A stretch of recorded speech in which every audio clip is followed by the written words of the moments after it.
Selain di panggung debat, tensi panas Pilkada Sumatera Utara terasa di luar arena. Mobil yang ditumpangi oleh calon gubernur Sumut nomor urut 1 Bobi Nasution diserang oleh sekelompok orang saat meninggalkan lokasi debat di Kota Medan pada Rabu 6 November malam.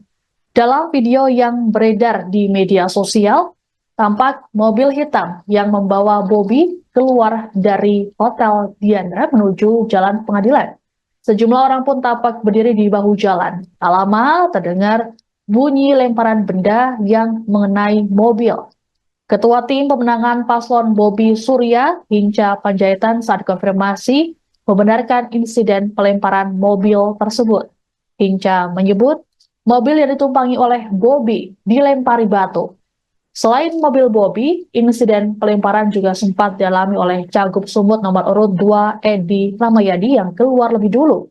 Juru bicara Edi Hasan, Sutrisno Pangaribuan mengungkapkan dirinya mendapat informasi bahwa ada pengancaman yang diduga dilakukan oleh tim Bobi Surya.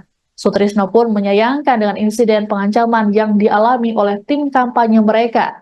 Adapun tim Edi Rahmayadi juga sempat mendapat pelemparan botol air mineral saat keluar arena debat.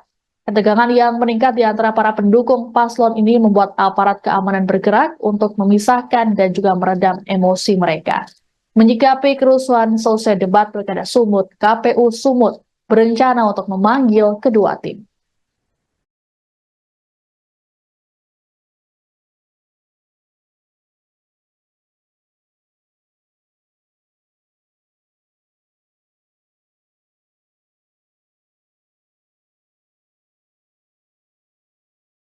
Download Tribun X sekarang, menghadirkan lokal menjadi Indonesia.